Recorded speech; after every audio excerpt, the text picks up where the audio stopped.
Chanson traditionnelle Tétéla, très chers compatriotes. Un clin d'œil à nos frères et sœurs Tétéla.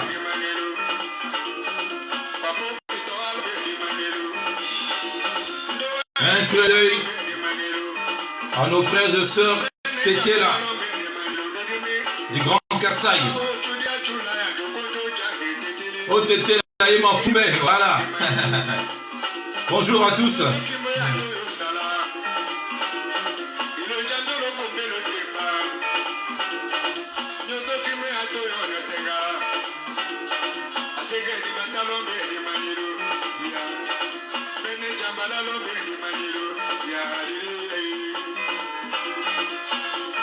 Voilà.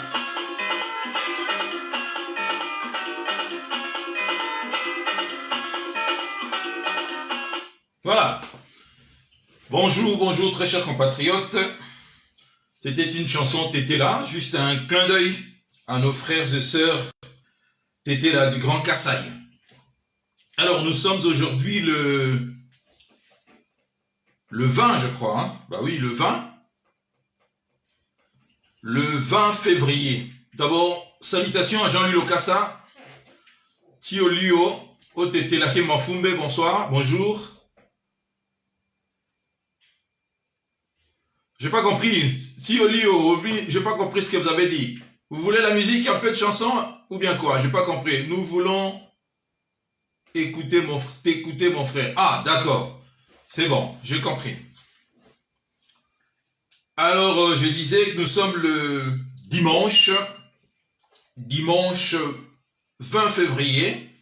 Je suis Willy Lokassa du côté des Zurich en Suisse. J'espère que vous avez beau moni titre, vous avez vu le titre d'aujourd'hui. Poutine, le maître des horloges. Poutine, le maître des horloges. Pourquoi j'ai choisi ces titres aujourd'hui? Parce que, incontestablement, très chers compatriotes, Kelly Panou Panou, bonjour. Moussé Samayala, bonjour. Très chers amis, partagez la vidéo. Hein? Je ne demande pas de ça trop, mais faites ça pour moi, partagez la vidéo. Alors, je disais que si j'ai choisi aujourd'hui de ne pas parler Congo, c'est-à-dire querelle intestine entre le président du CENI avec le ministre des Finances, ainsi de suite, ou bien problème Yaram, tout ça, parce que j'ai considéré ça comme étant, si j'ai mon go secondaire, par rapport à la situation sur le plan international. Sur le plan international, c'est-à-dire la guerre n'apporte à Ukraine, et j'ai baptisé le live d'aujourd'hui Poutine, le maître des horloges. Nous allons voir ensemble la signification et à titre. D'abord, je voudrais, avant de commencer, très chers compatriotes, féliciter ou remercier et féliciter nos frères et sœurs, nos vaillants combattants qui ont répondu massivement, nombreux à Bruxelles, la date est le 17 dans le 18 février 2022. Malgré que sujet à balkanisation, ils allaient quitter l'ordre du jour, ça on l'a déjà. Oui, salut Kelly. Malgré, je disais que le sujet l'ordre du jour, ils allaient quitter balkanisation et à RDC, ça on le savait déjà. Ceux qui me suivent, dans le bagui déjà et moi, dans ma live, que ce n'est pas la balkanisation de la RDC qui sera à l'ordre du jour à Bruxelles, mais bien entendu, la géopolitique actuelle, la situation n'est pas s'accélérer en Afrique, Les Européens ont peur actuellement, ont peur et veulent maintenant changer leur façon de faire avec les Africains. Donc je disais que je félicite tous les frères et sœurs au Bazaïn à Bruxelles, malgré que si j'ai à la balkanisation, mais les conférenciers et le chef d'État et gouvernement qui étaient présents à Bruxelles, bah yoka qui bah Congolais, hein, bah répondait qui massivement, malgré météo, le Congolais était là et on fait de bruit et ça n'est pas passé inaperçu. Donc bravo à eux, bravo à tous les frères Baouti à Paris, Baoutaki Suisse, Baouti Londres, Baoutaki Hollande, Baoutaki Allemagne, Italie, Norvège, partout au Bayaki. Bravo à eux d'avoir répondu massivement à l'appel Wana. Plus jamais Congolais les Congolais sont d'ores et déjà vent debout et ce que nous appelons le grand de ces mondes, constater qu'il y a un mot. Je voudrais également, très chers compatriotes, remercier ici Pasteur Joël Condé, parce que régulièrement, après ma live d'Abisso, Pasteur Joël Condé publie également nos lives sur sa chaîne YouTube Congo États-Unis. Merci à lui, Pasteur Joël Condé, de relayer live d'Abisso na chaîne Nayo. Ça participe tout simplement, il y a conscientisation, il y a Congolais. Et pour terminer, je remercierai également Pasteur Bobo. Mes remerciements, disais-je, vont également à Pasteur Bobo Koyamba. Il y a micro, il y a Pasteur Bobo. Oyo, tout le soir, à Tchelarabiso Tribune Naye, Pona, Tokoka, disons, qu'on partageait, raisonnement Nabiso, na combat Oyo, Ezali, concerné Congolais de partout. Merci à lui, merci à Pasteur Joël Condé, merci à Pasteur Bobo Koyanga et félicitations à mes frères et sœurs combattants au Bazalaki, à Bruxelles, week-end, disons du jeudi à vendredi Oyo. Alors Poutine, le maître des horloges. Poutine, le maître des horloges, très chers compatriotes, vous le savez depuis un certain temps, c'est un sujet que il vous conviendrait que na réseaux sociaux nabiso, hein, jusqu'à présent, personne n'a encore parlé comme ça de l'homme ou bien l'homme politique Poutine. Qui est-il? D'où vient-il? Hein? Qu'est-ce que Poutine a derrière sa tête, quand même que personne ne le sait? Et d'où est-ce qu'il veut mener le monde? Donc on va voir ça, et dans sa stratégie, quelle est la part de l'Afrique là-dedans? Est-ce que, né toujours au monde partout en Afrique, aujourd'hui on chasse le français, hein? On chasse le français, et on ouvre grandement les bras ouverts là-bas, na Poutine, Russe, tout ça. Est-ce que ça ne sera pas chasser comment dirais-je, le français pour aller de retomber dans ma boko? Il y a Poutine T. Est-ce que les Africains toujours au la sous RRT? John Sandoukou Moussaki, bonjour à vous mon frère. Donc je disais que Poutine depuis 2007, pourquoi j'ai choisi 2007? Parce que 2007 c'était la fin de son mandat, la fin, il y a deuxième mandat naïe. Et en Allemagne, alors que Poutine était invité à Munich en Allemagne, nous sommes en 2007, il était presque à la fin, il y a deuxième mandat naïe.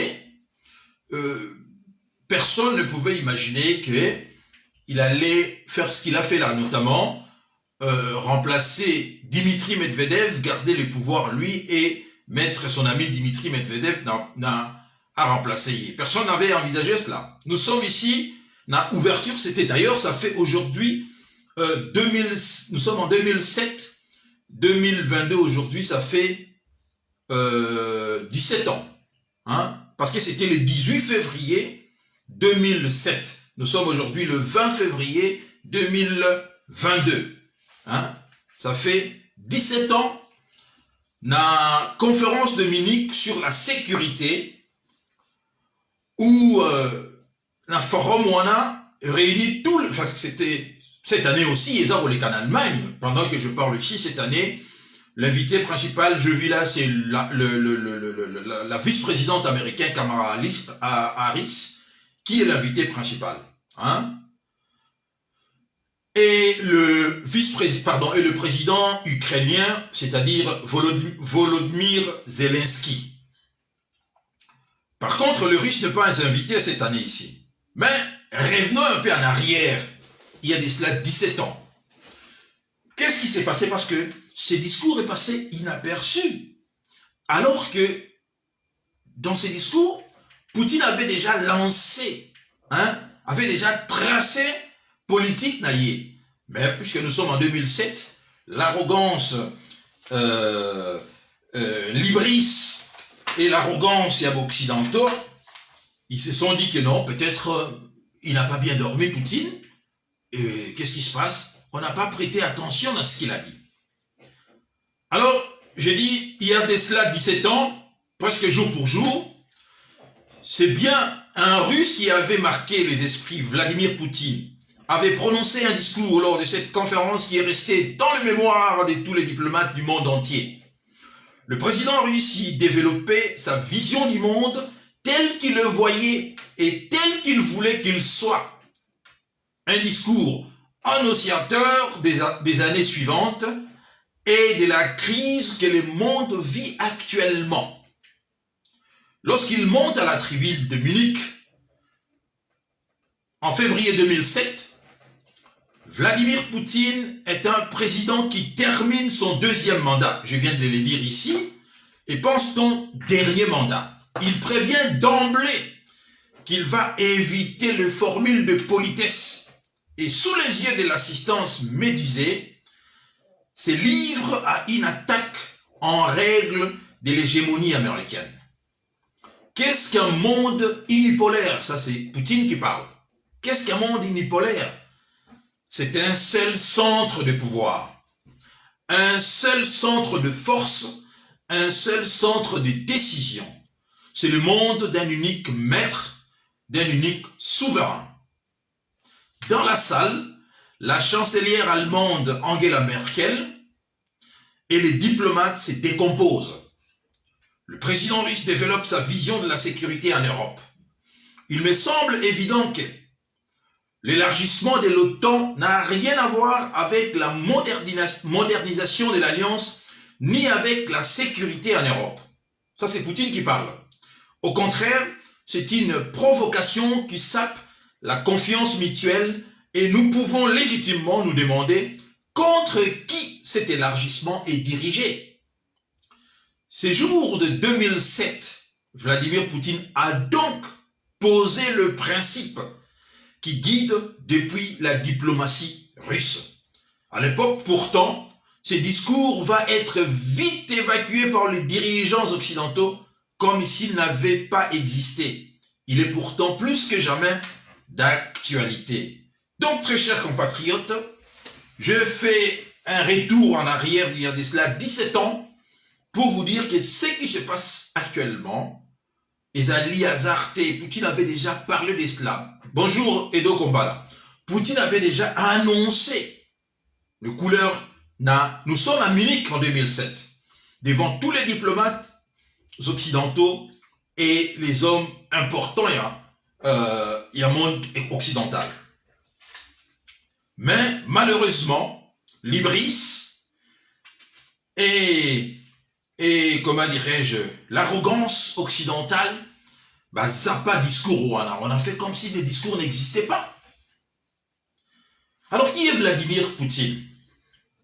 L'homme le plus puissant de la planète, selon le magazine Ford. C'est pas moi qui l'ai dit. Selon le magazine Ford, Vladimir Poutine serait l'homme le plus puissant hein, qui très tôt manifesta depuis son plus tendre enfance le désir de devenir un personnage à part. Poutine est né le 7 octobre 1952 à Leningrad dans une famille aux origines modestes. Nous allons, très chers compatriotes, de temps en temps lire quelques passages de cet excellent ouvrage de Vladimir Vederovsky, Poutine, itinéraire secret. Excellent ouvrage, écrit par quelqu'un qui a fréquenté, qui connaît de très près Vladimir Poutine et qui nous livre ici quelques secrets par rapport à l'homme. La famille de Poutine logeait dans une pièce de 20 mètres carrés. Il est issu d'une famille très modeste, pauvre pour ne pas dire. Donc, je dis ici, modeste mais pauvre. La famille de Poutine logeait dans une pièce de 20 mètres carrés au sein d'un appartement communautaire. Hein? J'ai dû porter des seaux, ça c'est Poutine qui parle lui-même. J'ai dû porter des seaux d'eau au 5e étage, témoignera le président russe. À l'âge de 5 ans, le garçonnet se rendit secrètement avec sa mère et un vieil homme de leur voisinage dans une église proche où il fut baptisé, puis on l'inscrivit à l'école. Rapidement, ses professeurs se plaignirent de cet élève difficile qui passait le plus clair de son temps à jouer les caïds. Les autres enfants le craignaient car il était toujours prêt à se battre. Avec ses camarades, il terrorisait tout le quartier et affrontait souvent une bande rivale, ce qui ne manqua pas de lui valoir des mémorables corrections. Il fut à plusieurs reprises fouetté par son père pour cela. En véritable enfant de rue, Poutine apprit à cacher ses sentiments et à déterminer d'où venait la menace. En raison de sa mauvaise réputation, il lui fallut entendre longtemps avant de devenir pionnier. Sa personnalité changeant grâce à un entraîneur de judo qui le prit littéralement par la main et le tira de ses vénelles sordides pour l'amener dans une salle d'entraînement. À l'âge de 13 ans, le sport devint ainsi primordial pour Vladimir Poutine. Cet homme l'a-t-il sauvé de la délinquance?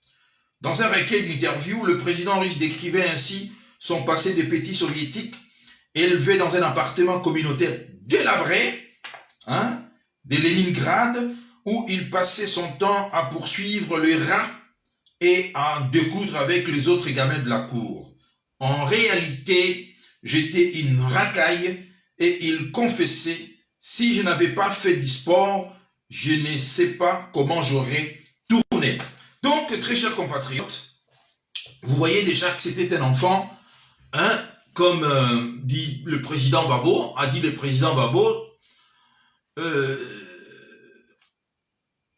tous ceux qui sont nés en Afrique voient leur destin déjà presque amputé, quoi. Donc lui, c'était aussi pareil. Il est né d'une famille très pauvre, son destin était tout droit tracé, c'est-à-dire d'un caïd. Il s'est battu donc avec de dur. Grâce à un homme qui lui a pris à la main, un entraîneur de judo, et l'a amené dans la salle, il y a judo. C'est là où Poutine a changé. Il a commencé à pratiquer les sports où il y a judo. D'ailleurs, vous savez, on le voit tout le temps, c'est son sport à lui. Judoka, ceinture noire en judo. Et c'est de là également qu'est né en lui aussi le goût d'apprendre, c'est-à-dire d'aller très loin dans l'étude. En 1975, Poutine, diplômé de la faculté de droit de l'université, Poutine fut choisi par le KGB de Leningrad parce qu'il était l'un des meilleurs étudiants. Aussi intégra-t-il les services de contre-espionnage de la ville, s'occupant tout particulièrement des opposants au régime. Le futur chef du Kremlin y passa 4 ans et demi avec 2 interruptions pour sa formation. C'était l'époque où l'on enfermait les dissidents dans les hôpitaux psychiatriques. Il n'eut d'ailleurs aucun état d'âme à l'égard de ces pratiques et prétend aujourd'hui qu'il ne connaissait pas l'étendue de la terreur politique ni au temps de Staline, ni plus tard. Honnêtement, je n'y ai pas pensé du tout. Pas du tout, je ne songeais pas aux répressions. Mes idées sur les KGB se sont forgées à partir des récits romancés sur le travail des officiers de renseignement. J'étais, sans aucune exagération, l'heureux produit de l'éducation patriotique de l'individu soviétique. Hein? C'est toujours lui qui parle. D'une institution quasi moribonde, troublée par les soubresauts de la période post-stalinienne et souvent mise en échec par le contre-espionnage occidental des années 1960, Yuri Andropov était parvenu à faire un instrument redouté d'une efficacité implacable. Par ses faits et alors même qu'il avait été longtemps tenu à l'écart de certains des rouages centraux du pouvoir, comme le secrétariat du parti ou le bureau politique, il est devenu l'un des hommes les plus puissants du Kremlin. Andropov, hein? Là on parle de Andropov. Et comme Poutine aimait trop le renseignement, il est allé, alors qu'il n'avait pas encore son diplôme de droit en poche, il est allé dans le bureau, il y a KGB qui na PB Naye, na coin Naye, na Leningrad, frappé à la porte et demandé à être embauché. On lui conseilla d'abord de terminer ses études et Maïe que s'il veut être un jour recruté comme étant membre à KGB, il lui sera recommandé de faire le droit, les études de droit, parce que c'était vraiment les études où ils allaient mener directement vers un agent, c'est-à-dire un parfait espion. Et comme vous le savez également, après avoir eu son passeport, son diplôme en poche, Poutine retournera encore et en ce moment-là, il sera embauché comme étant espion. Et les années passent, l'homme se marie, rencontrera sa femme, hein, il rencontrera son épouse avec qui ils auraient 2 filles, 2 enfants, 2 filles, un qui sera né à Moscou, à Leningrad,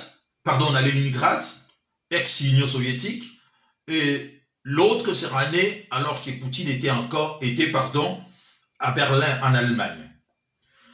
En 1985, année de l'élection de Gorbatchev au Kremlin, la chance sourit de nouveau à Poutine. Il fut accepté pour suivre une nouvelle formation à Moscou, à l'Institut des Drapeaux Rouges, aujourd'hui Académie de renseignements extérieurs. Ses anciens professeurs le décrivent comme un étudiant sans défaillance. Il ne posait aucun problème. Il n'y avait pas lieu de douter de son intégrité. Il était cependant assez renfermé. Le major Poutine fut enfin préparé à se rendre à l'étranger et reçut le nom de code de Platov. Pendant ses études, explique-t-il, il était très clair dès le début que l'on me préparait pour l'Allemagne, car on m'avait incité à parfaire mon allemand. La seule question était de savoir si on allait m'envoyer en RDA ou en RFA, c'est-à-dire République fédérale d'Allemagne. Pour aller c'est-à-dire en République fédérale d'Allemagne, il fallait travailler dans le département correspondant de l'appareil central au moins 2 ou 3 ans. Il fut donc affecté à Dresde en RDA, République démocratique allemande, au cœur du dispositif d'espionnage soviétique. En étroite collaboration avec la police politique allemande, la Stasi, il effectua plusieurs missions d'infiltration des second ordre selon ses propres confidences. Il s'occupa tout spécialement du ministère des Affaires étrangères des RF, c'est-à-dire de la République fédérale d'Allemagne.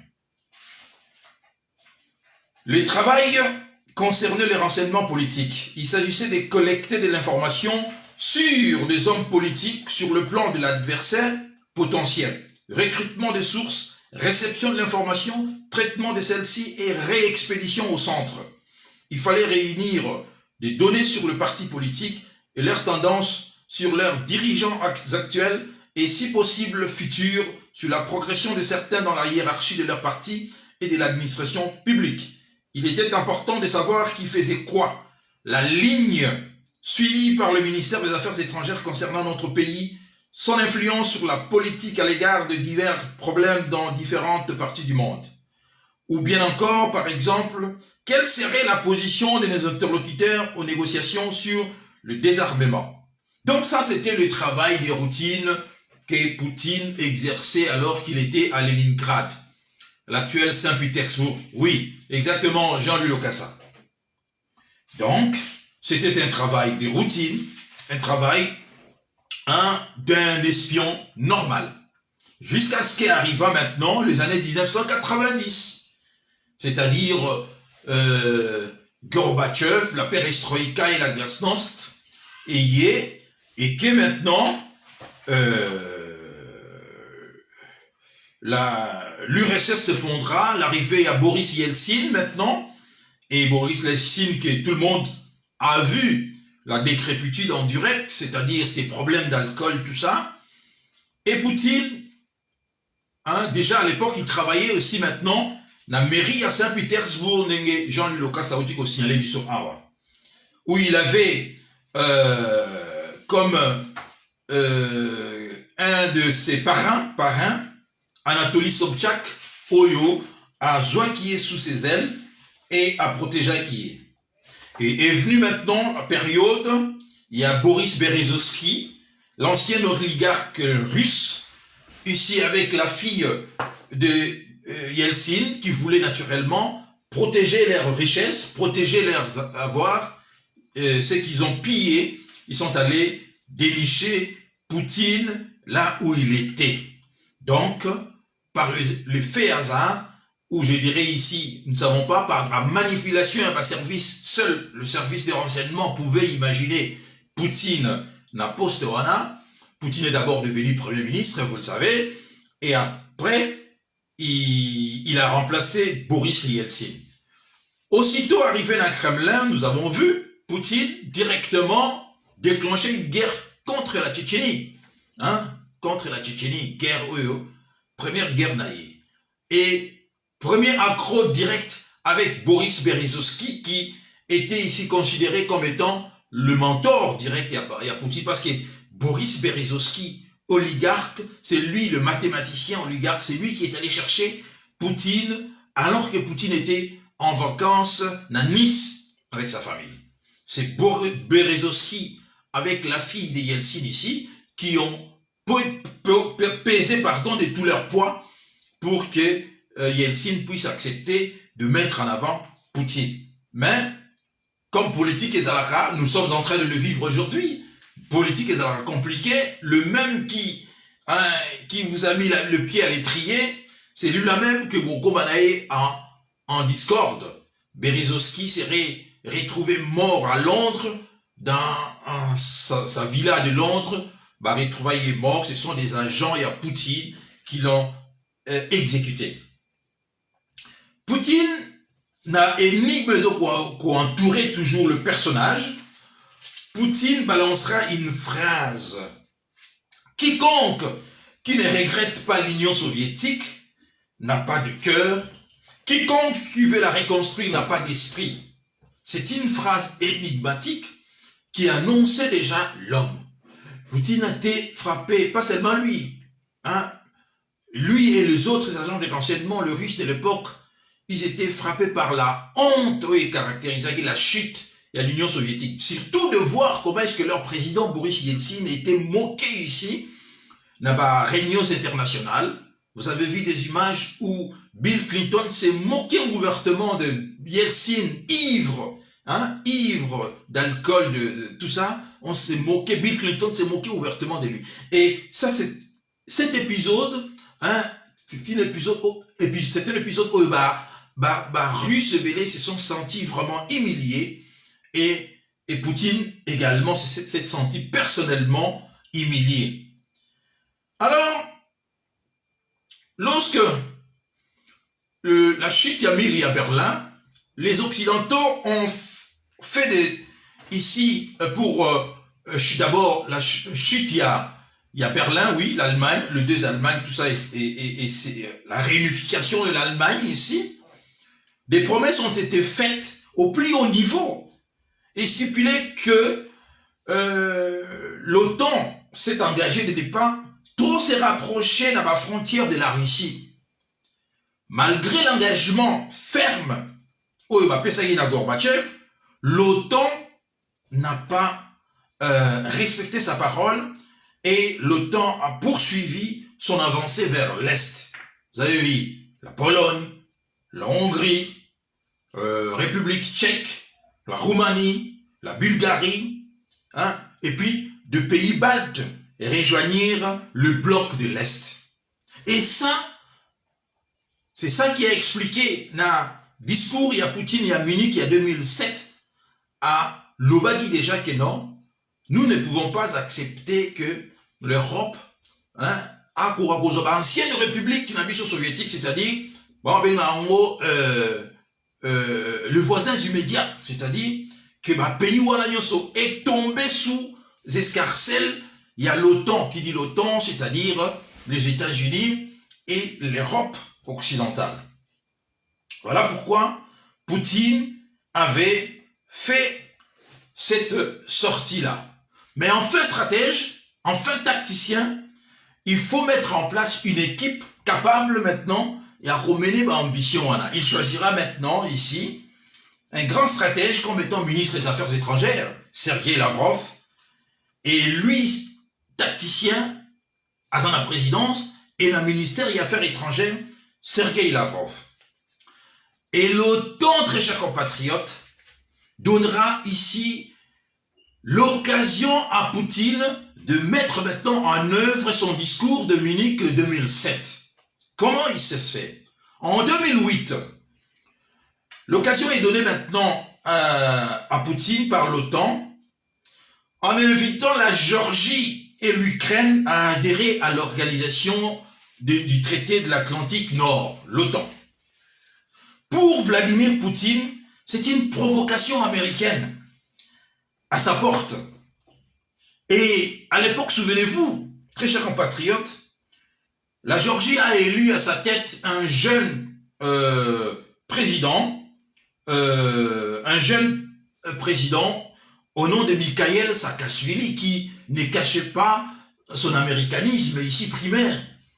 Et Mikhaïl Saakashvili, lorsqu'il arrive à la tête de la Géorgie, hein, il a eu des garanties de la part du président américain, le président George W. Bush, hein, lui donnant des garanties que si, parce que lui, il avait maintenant, il y a un des conflits qui était gelé dans Géorgie, le conflit entre région russophone, il y a Abkhazie du Nord et Ossétie du Sud, vous vous rappelez de cela?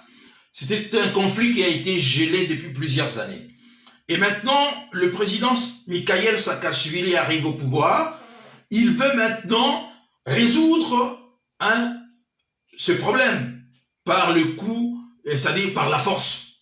D'autant plus qu'il était convaincu ici d'avoir la bénédiction américaine. Parce que les Américains lui ont fait voir cela. Hein, nous allons vous soutenir à fond la caisse. Et le président, le jeune président ici, pro-occidental, Mikhaïl Saakashvili, hein, commençons maintenant, il y a quoi instrumentaliser le conflit, Et Poutine, maintenant, ça c'était le premier conflit, Oyo, PC occasion à appliquer maintenant doctrine d'ailleurs Oyo annoncé qui en 2007 dans Munich. Et Vladimir Poutine saisira cette opportunité et à résoudre, ça sera maintenant ce que nous avons appelé ici la révolution de rose en Géorgie, qui avait porté le pro-occidental Mikhaïl Saakashvili, qui avait réussi l'assurance, il y a des soutiens américains. Mikhail Saakashvili pensait la victoire très facile. Mais le 7 août 2008, le char russe entre en Géorgie. Au terme d'une guerre éclair, la Géorgie voit son territoire amputé de 20%. Et Moscou reconnaît l'indépendance de l'Ossétie du Nord et de l'Abkhazie. J'avais personnellement suivi, donc si je parle de ça, c'est comme si c'était hier, j'ai personnellement suivi les événements où la télévision suisse romande, nous avons vu le jeune président Mikhail Saakashvili en panique, pourchassé par le char russe ici. Pendant qu'on était en train de lui interviewer, l'homme était en décomposition, je dirais ici, c'est-à-dire stress énorme. Il a commencé à manger, je dirais, sa cravate en direct. Ça, c'est une histoire vraie. Ceux qui ont suivi les événements se souviendront très très bien. L'homme commençait, alors qu'il était en interview dans la télévision étrangère, il a commencé à bouffer carrément, cravate d'ailleurs, parce que l'état de stress était énorme. S'il a eu la vie sauve, c'est tout simplement parce que Vladimir Poutine en personne avait dit à ces éléments de ne pas toucher la sécurité naïve. Et le mésaventure, il y a Mikhail Saakashvili a coûté à la Géorgie, c'est-à-dire le dépaissement, c'est-à-dire la perte ici de 20%, il y a territoire, il y a Géorgie. Il y a Géorgie et l'indépendance de l'Ossétie du Sud et dans l'Abkhazie. En 2013, très chers compatriotes, voilà, c'est pour cela que j'ai titré l'émission d'aujourd'hui « Le maître des horloges ». En 2013, en Ukraine, la révolution des couleurs. La révolution des couleurs que nous avons tous suivi à Kiev, où une partie ukrainien, à l'époque l'Ukraine était dirigée par le président pro-russe Yanukovych, ouais. C'était un pro-russe, mais quelques Ukrainiens ont décidé, instrumentalisés par l'OTAN ici, ont décidé d'en découdre avec la Russie. Ils ont dit, nous voulons maintenant prendre en charge notre avenir, nous ne voulons plus dépendre de la Russie. Oh, Poutine avait déjà annoncé. Et en février 2014, la révolution de Maïdan avec le président pro-russe éclata. La révolution de Maïdan et Salike. Voilà. Merci Jean Locassa. La révolution de Maïdan et Salike, c'est-à-dire d'un côté le pro-occidental, les pro-occidentales ukrainiens, et de l'autre le pro-russe, s'affrontent en Ukraine. Nous avons vu des images où nous avons vu un certain nombre des hommes politiques français, notamment Bernard-Henri Lévy est allé en personne défendre ici le pro-occidental ici. Mais Poutine saisit l'occasion parce que le danger pour Poutine était que si ici le bloc européen, c'est-à-dire ceux qui soutenaient ici l'OTAN, du côté de l'OTAN, arrivait maintenant et que non, l'Ukraine devenait ici pro-occidentale, les dangers pour Poutine étaient de perdre la Crimée.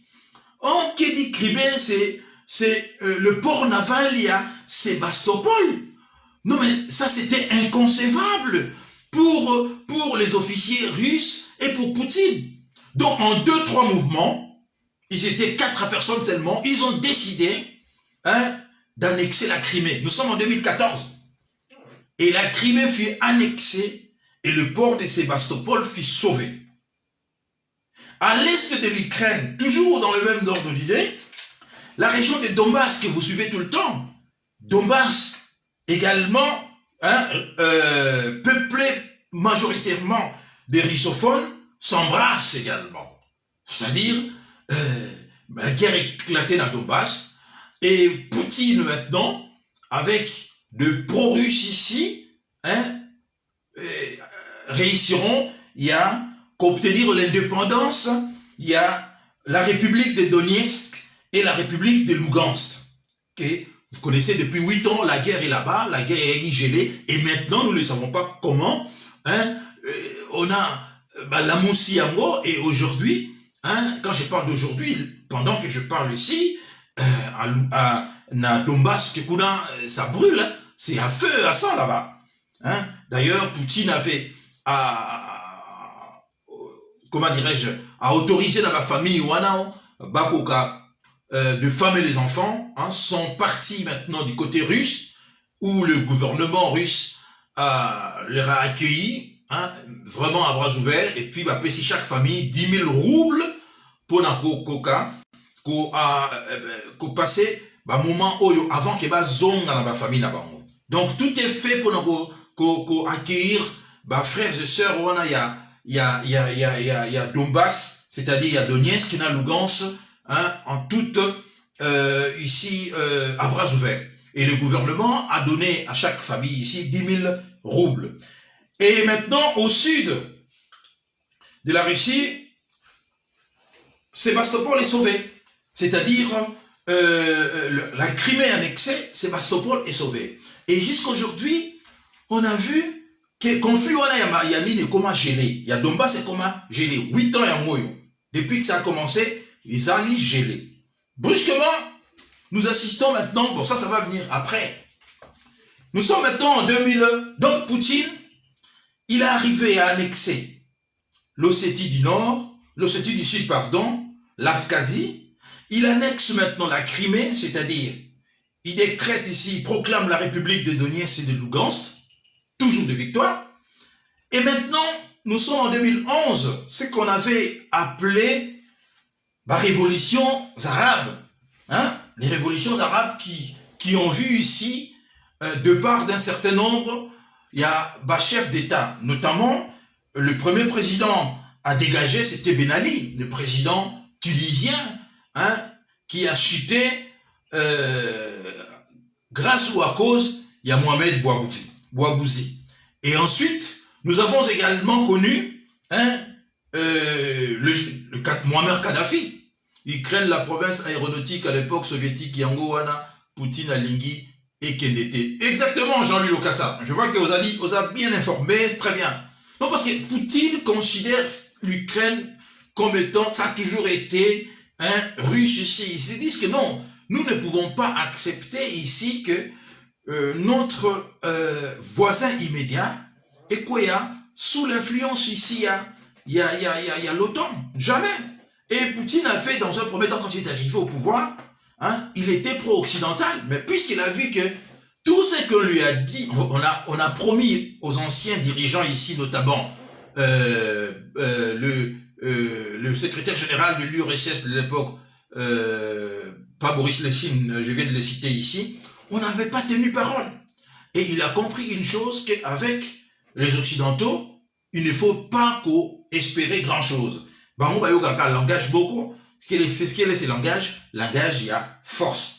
Donc, la révolution arabe, l'OTAN, disons, Sarkozy et les premiers ministres britanniques de l'époque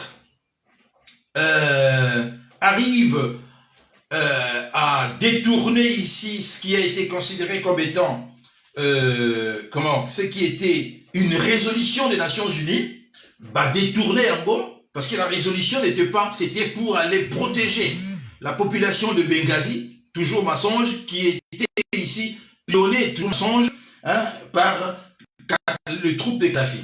Alors maintenant, Sarkozy et le premier ministre britannique de l'époque ont détourné cela, ils sont allés et ils ont tué Kadhafi. Parce que Poutine n'avait pas protégé suffisamment Kadhafi. Et depuis ce temps-là, Poutine a appris une leçon, il a dit de ne plus jamais faire confiance Nabatu Oyo. Puisque s'il n'avait pas lâché Kadhafi, Kadhafi serait toujours vivant aujourd'hui. Or, quand ils sont partis là-bas, Sarkozy et les autres, et naturellement Barack Obama, hein, qui, rappelez-vous de la phrase de Barack Obama, we will finish the job, c'est-à-dire nous allons terminer le travail, avec son ministre des Affaires étrangères ici, Madame Hillary Clinton. Donc l'agenda était caché ici de tuer le colonel Kadhafi. Et Poutine a appris à partir d'Yawana, et maintenant nous sommes en septembre 2015, Poutine rentre la guerre, il y a Syrie. Tout ça toujours dans printemps arabe.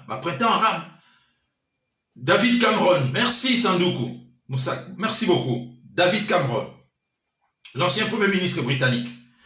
Alors Poutine, maintenant, tous les experts occidentaux déjà avaient déjà prédit la chute. Il y a Bachar el-Assad.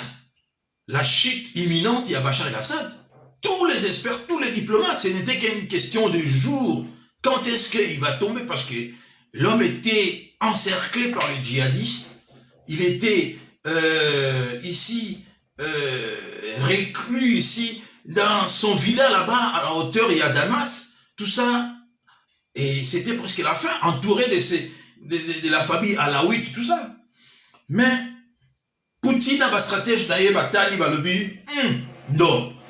Si nous laissons cette histoire comme ça aux Occidentaux et aux Américains, de défenestrer des régimes nés au Sala, ça va arriver jusqu'à chez nous.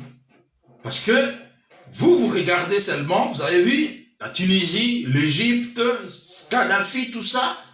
Et pour finir, ils vont décider de nous attaquer. Il faut stopper cela avant qu'il ne soit trop tard. Et pour faire, Poutine dit, traditionnellement, nous avons toujours été aux côtés de la Syrie ici. Alors, nous devons maintenant défendre nos intérêts également. Nous sommes le 30 septembre 2015. Poutine rentre dans la guerre en Russie pour stopper le changement de régime Oyo et Zalagi déjà annoncé. Stupéfaction générale. Les Occidentaux ici, l'OTAN n'a pas vu venir Poutine. Stupéfaction. Et en entrant en guerre, le déluge de feu Oyo Poutine à Yaguilango, c'était impressionnant. C'est-à-dire de l'air, il bombardait des djihadistes sans arrêt. Donc Poutine dit, nous savons faire avec les djihadistes. Vous allez voir ce que vous allez voir. C'est-à-dire déluge de feu. Impressionnant. Impressionnant.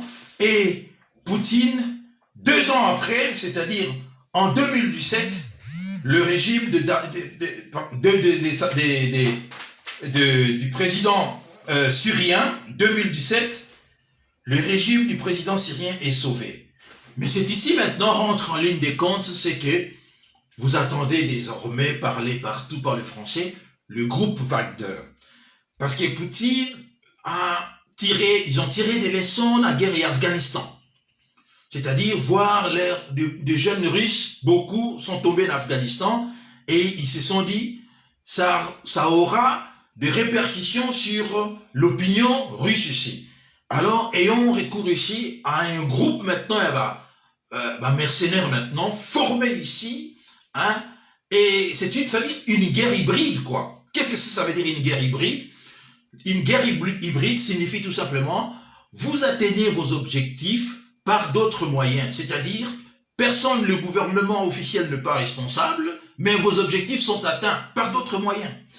Alors, c'est ainsi qu'il y aura ici les noms de celui qu'on a toujours appelé les cuisiniers de Poutine, Evgeny Prigogine, les cuisiniers de Poutine. L'homme est devenu milliardaire pour avoir signé un contrat, il y a un Kremlin pour fournir, c'est-à-dire à manger, et un Kremlin et une armée russe. L'homme est devenu milliardaire. Et c'est lui maintenant, c'est à lui maintenant qui revient ici le pouvoir de former ces éléments-là de Wagner, des hommes en noir. Où on a vu pour la première fois en Syrie des hommes en noir. Personne n'a identifié ces hommes-là. D'où sont-ils? D'où viennent-ils? Mais c'est quoi ces histoires? Très efficaces sur le terrain. Très efficaces sur le terrain. Et Bachar, 2 ans après, est sauvé et Poutine consolide ses intérêts. Mais qu'est-ce que nous avons constaté dans ce monde de brutes? Puisque Poutine a réussi partout où il a décidé d'agir, il a tenu parole également, il n'a jamais abandonné ses amis ici, il a toujours tenu parole. On voit maintenant tout le monde aller s'est prosterné devant Poutine. On voit les Iraniens, on voit les Saoudiens, on voit même le Turc, on voit aussi les Israéliens, c'est-à-dire Netanyahou. Tout le monde veut maintenant faire les affaires avec Poutine, parce qu'on voit qu'il est très efficace. Donc, Poutine avait envoyé, l'histoire de la Syrie est terminée. Hein? Bachar est sauvé, et comment il s'appelle, l'ancien ministre des Affaires étrangères français, Laurent Fabius, qui avait dit que Al-Qaïda faisait du bon travail, hein, c'est-à-dire du bon boulot, soutenu ici par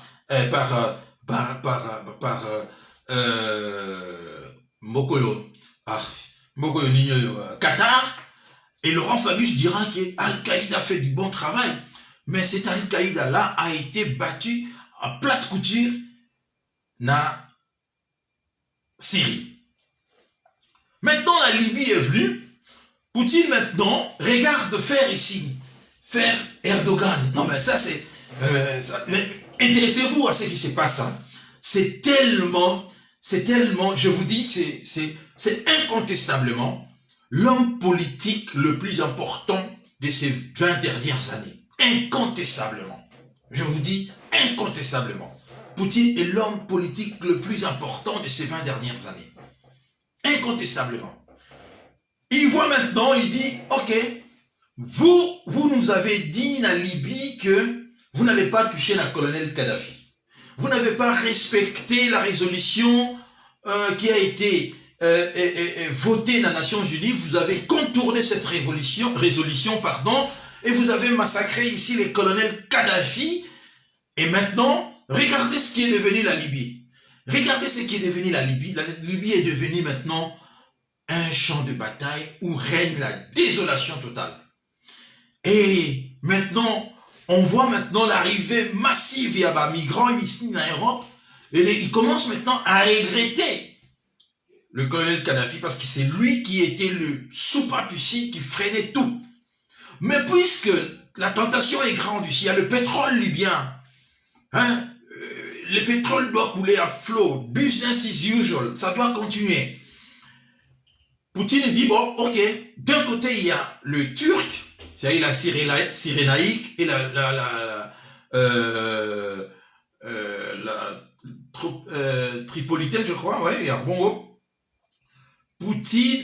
Erdogan, Azali pour soutenir côté Mongo. Poutine maintenant choisit le maréchal Haftar. Le maréchal Haftar est signé maintenant ici que vous nous allez nous payer. Parce qu'il faut pas, les choses sont claires. Hein? On va vous payer avec le pétrole libyen. Voilà, il n'y a pas de solution, il n'y a que ça. Parce que pendant que la guerre continue, le pétrole sort, le pétrole libyen sort, le pipeline et tout ça. Parce qu'on a fait la guerre pour le pétrole. Alors on ne doit pas arrêter, le business doit continuer. Et près de 2000 soldats, les hommes là, hein, habillés bizarrement, c'est-à-dire les hommes d'Evgeny Prigojine, là, il y a Wagner, débarquent dans la Libye, aux côtés à maréchal Haftar. Masolo est changé. Arriva ce qui arrivera, nous sommes maintenant, en 2019, très chers patriotes, les sommets Russie-Afrique donnent ici l'opportunité à Poutine de mettre ses pieds maintenant dans ce qui est considéré ici comme étant une grande opportunité, parce qu'il avait dit ça ouvertement. Nous avons, en Afrique, nous ferons des affaires. Nous avons plus la possibilité, hein, de nous étendre là-bas, du point de vue à affaires. Il n'a pas caché. Il n'a pas caché. Mais un événement va lui donner ici l'occasion, hein, d'entrer en Afrique. Ça sera en janvier. Il y a un problème, il y a Centrafrique. Problème, il y a Centrafrique, très chers compatriotes, je vais vous expliquer. Et je vais vous recommander d'aller, de regarder la vidéo en relation à cette histoire. La vidéo Oyo, Alain Foucault à Salayango. Vous allez découvrir que, non mais, c'est tout ce qui s'est dit actuellement, au fait, ils ont fait le français, en fait. ils ont joué le chaud et le froid, ils ont fait le contraire, maintenant les choses ébalouquées les bambous. Dans le sommet à Sochi, en 2019, vous avez vu, 45 chefs d'État africains ont répondu sur 54 nations. Vous vous rendez compte? 54 pays d'Afrique noire, et d'Afrique en général, 45 chefs d'État étaient présents à Sochi. Panique du côté français, panique du côté occidental. Et nous avons vu même le président Tshisekedi, il a même dit que Poutine a appelé ça qui est chambre mourir hôtel. Là, il venait juste d'arriver, hein, chambre d'hôtel Moko, magnifique. Et il a même parlé de cela ouvertement, qu'il a été bien accueilli et que le président Poutine a checké la disposition. Vous avez vu cela? Le 30 mars 2016, à l'investiture, très cher, suivez très bien. Le 30 mars 2016, à l'investiture du président centrafricain Faustin Archange Touadéra, en présence du ministre français des Affaires étrangères Jean-Yves Le Drian, Monsieur Le Drian annonce, après la conférence de presse sur Elandaki, investiture Rwanda, annonce la fin de l'opération Sangaris. Oh, Monsieur Touadéra prête serment le même jour, la France lui annonce la fin de l'opération Sangaris. Alors, donc, nous sommes au mois de mars, le 30 mars 2016, et la France annonce que d'ici la fin de l'année, l'opération Sangaris prendra fin. Mais stupéfaction du nouveau président, on peut le comprendre. Il dit, mais, monsieur le ministre, comment on va faire maintenant? Comment on va faire? Nous n'avons pas des armes. Comment on va faire pour notre protection? Le rebelle sort à la porte de Bangui. Comment allons-nous faire? Et monsieur le nouveau président centrafricain, le mois prochain, se rend très rapidement à Paris, rencontrer le président Hollande. Hein? Nous sommes toujours en 2016. En avril 2016, précisément entre le 20 ou le 26, je ne me rappelle plus, le 20 ou le 26 avril 2016, le président Archange Touadéra va voir le président Hollande, qui ouvertement, dans une conférence de presse, vous pouvez chercher, vous allez trouver, le président Hollande confirme solennellement à son hôte centrafricain que la France maintiendra l'opération Sangaris. Ne vous inquiétez pas, monsieur le président, nous allons garder l'opération Sangaris. Et les 13 mai, même un mois plus tard, le président Hollande rend visite à ses troupes à Bangui et annonce la fin de l'opération Sangaris et le justifie par des très nombreuses opérations extérieures, la Libye, la Syrie, le Mali. Et ça, c'est l'effondrement total du côté, il y a président Touadéra. Écoutez très bien comment est-ce que les Russes sont arrivés en Centrafrique. Et ça, c'est, je vous recommande, très chers compatriotes, d'aller regarder cette vidéo. Il y a Alain Foucault qui est ici, un des agents également, il y a un service français parce qu'il est journaliste dans Radio France Internationale, Alain Foucault, que vous connaissez tous. Il est dit très bien dans cette vidéo. Et alors maintenant, alors que François Hollande, un mois avant, avait garanti le président centrafricain du maintien de l'opération Sangaris, alors dès le mois d'octobre, Jean-Yves Le Drian annonce la fin de l'opération Sangaris. Débrouillez-vous, FCBA centrafricain, débrouillez-vous. Et tout ça, au côté, on a armé les rebelles. Le Bozizé, président Bozizé, vous, hein, personnage lugubre, hein, personnage vraiment mystique. Voilà Christian Sosé. Voilà. Le président Archange Touadéra va encore voir le président Hollande à Paris pour lui demander ne serait-ce que les armes. Alors si vous quittez, si Sangaris prend fin d'ici la fin de l'année, donnez-nous ne serait-ce que des armes, monsieur le président. Ça rebondit là. Comment allons-nous nous défendre, hein, pour se défendre face à la rébellion, hein? Des images d'ailleurs, des images de militaires centrafricains qui ont fait ici le tour Yabatoile. On a vu des militaires centrafricains s'entraîner avec des bâtons et mimer le coup de feu par la bouche. Je crois que vous avez vu ces images. Quelle humiliation totale. Quelle humiliation totale.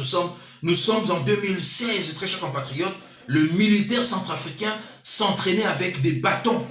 La France met fin à son opération Sangaris et la France refuse de lui donner des armes. Mais le président Faustin Archange Touadéra ne s'est pas arrêté là. En septembre 2017, arrive maintenant le nouveau président, c'est-à-dire le nouveau locataire, il y a Élysée, c'est le président Macron. Septembre 2017, le président Faustin Archange Touadéra s'organise pour aller très vite voir le nouveau président Macron. Il veut qu'on lui donne les armes qu'on lui a promis. Des armes, la France nous a promis 1500, écoutez-moi, 1500 Kalachnikov seulement. Mais pourquoi vous ne nous donnez pas? Macron lui dit, les armes sont là. Lui annonce que les armes sont disponibles, mais qu'elles ont été bloquées par la Russie. Car la RSA, vous savez très bien, la Centrafrique était sous embargo depuis 2013. À la suite, il y a crise, grande crise opposée qui va monter à 2012 à 2013. La Centrafrique était sous embargo. Maintenant, Macron lui demandera d'aller voir le Russe. C'est Macron qui a envoyé le président Archange d'aller voir le Russe. Le président Archange d'un sommet à Sochi en 2019, il rencontre le ministre Lavrov, Sergei Lavrov. Et puis c'est, mais qu'est-ce que nous autres, tout ça a donné? Donne un problème, Nabino. Mais quel est le problème? Mais le président Macron m'a dit que c'est vous qui bloquez pour la livraison, il y a ma arme, Oyo, bisous.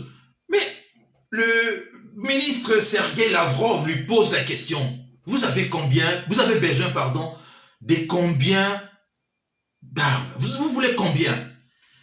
Le président Archange Touadéra, le pauvre, il lui dit 1500 seulement. Oh, Sergei Lavrov s'étonne du nombre dérisoire. Il y a ma arme. Eh bien, seulement. Moi, je vais vous donner 1500. Oh, mais le président était content. Je vous donne ces 1500.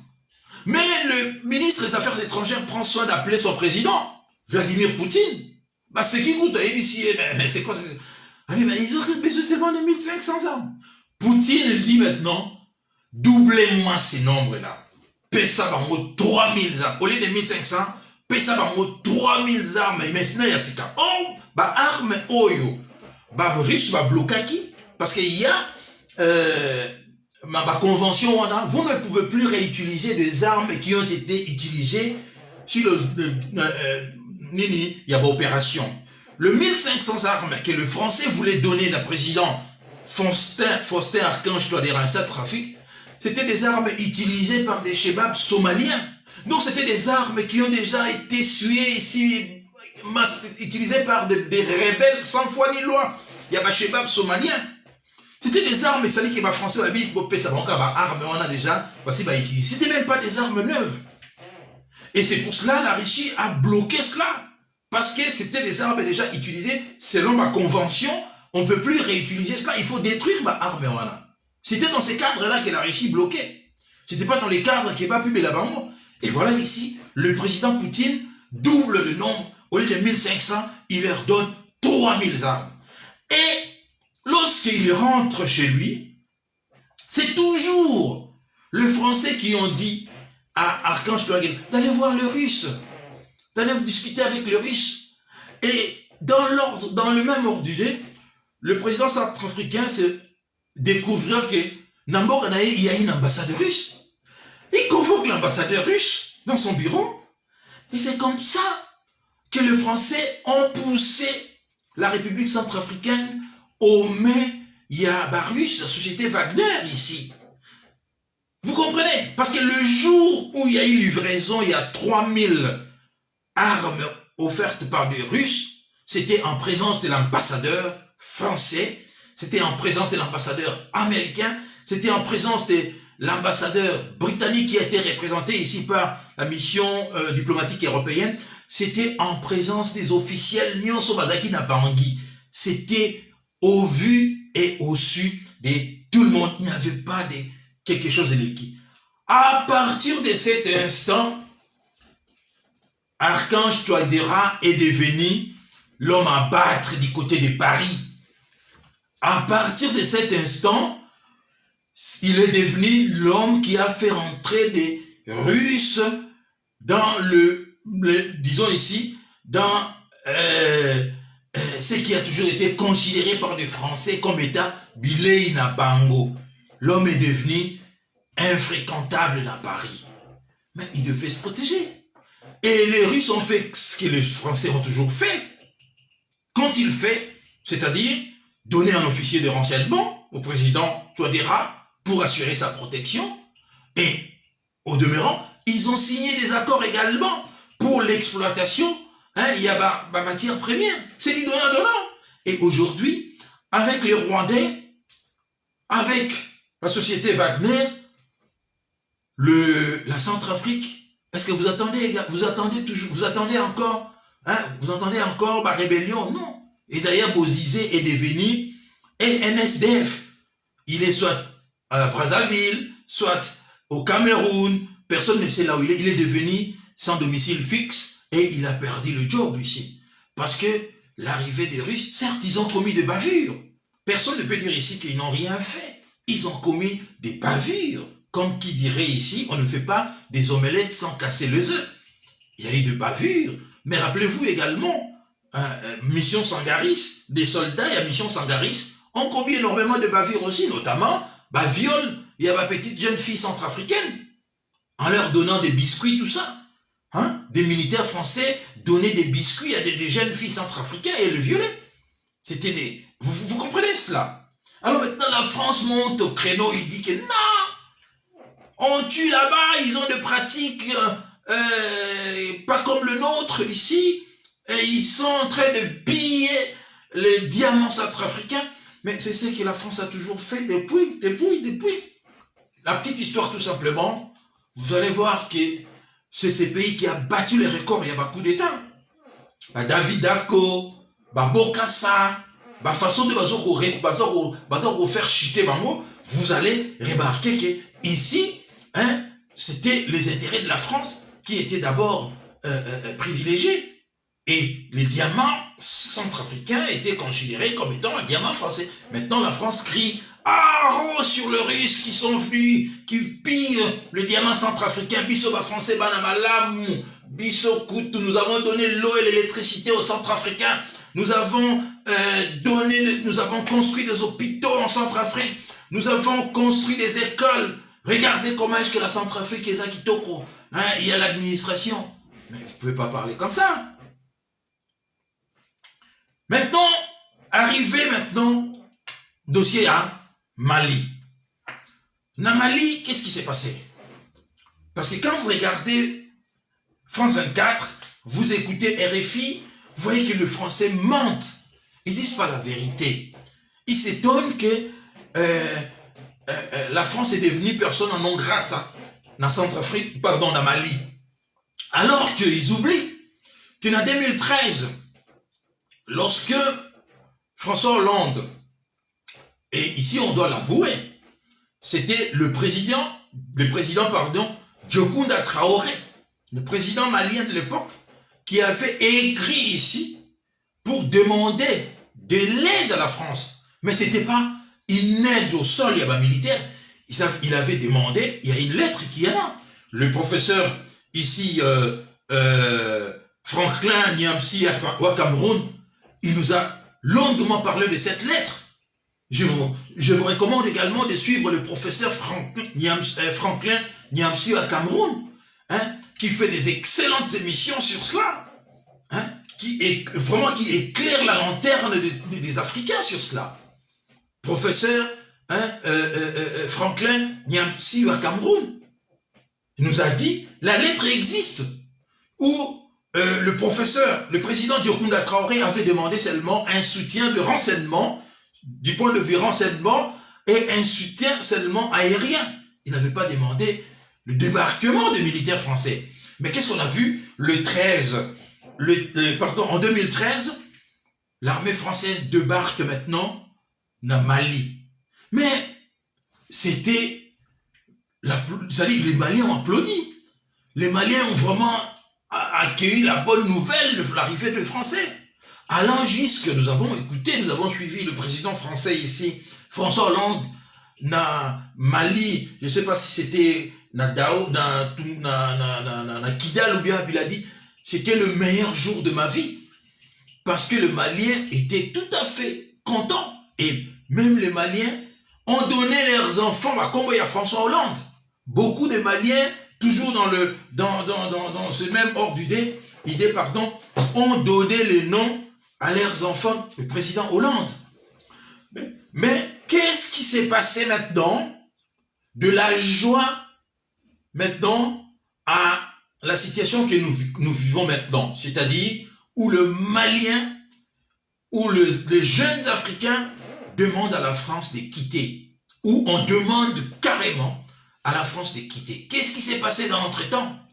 Lorsque la France arrive, qu'est-ce que la France a fait d'abord? C'était de diviser le Mali, c'est-à-dire d'aller protéger, soi-disant, Maliens, comment on les appelle ici, une région, Aglazawa, du côté Kuna, c'est séparé, soi-disant, que, on protégeait Bango contre un génocide. Et quel génocide en ce moment-là? Il n'y avait même pas. On fait quoi? Les Maliens demandent à l'armée française de laisser l'armée malienne Bakende Kuna. La France dit non.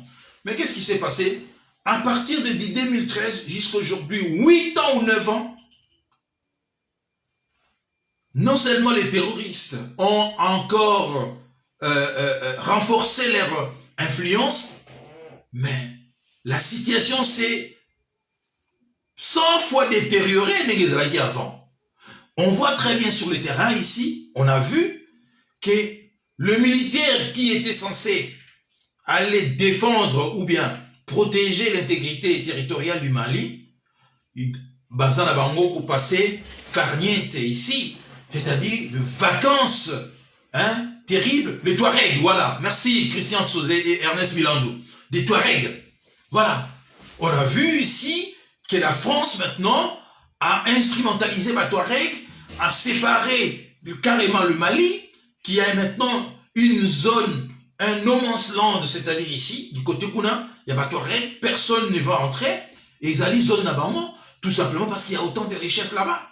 Il y a beaucoup de richesses. La France, en ce moment-là, pille sans arrêt la richesse malienne.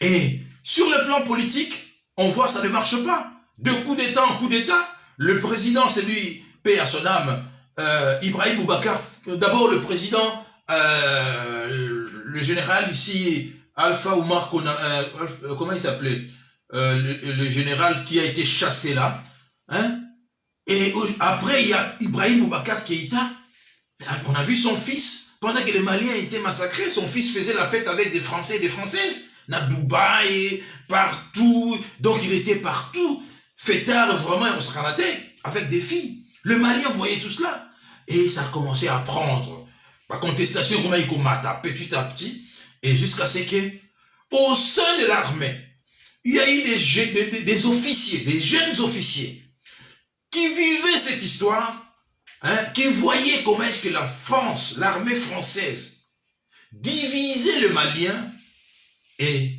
parmi ces officiers, il y a eu Assimi Goïta, les colonels Assimi Goïta. Ils ruminaient leur colère, tout ça, ils attendaient un moment opportun pour donner les stockages ici. Et le moment est venu, ils ont pris le pouvoir. Le colonel Assimi Goïta, c'était un homme du terrain qui a vécu de sa chair la trahison. Il y a France ici, il y a trahison. C'est-à-dire que il faut suivre l'élément qui est d'ailleurs là en ligne du Premier ministre Chokala Maïga, qui a dit, qui expliquait ici aux jeunes Sénégalais qui sont venus s'enquérir de la situation. C'est une vidéo qui date seulement de 2 jours. Oui, le Premier ministre, hein, Choguel Maïga, en train d'expliquer, il dit, mais notre armée était carrément abandonnée. Hein? L'armée n'avait plus de moyens pour faire face. Et le professeur Franklin Yamsu à Cameroun, il y a des jours, nous avons une excellente émission, parce que lui, il est allé au Mali, dernièrement, il était au Mali. Et il a vu le militaire français, comment est-ce qu'il passait des journées entières dans la piscine. Hein? Et il nous a dit, l'emploi du temps militaire français, le matin, réveil, accueillir la ligne dans le réfectoire, manger, après piscine, passer la journée dans la piscine, les soirs, hein, aller encore dans le réfectoire, manger, et les soirs,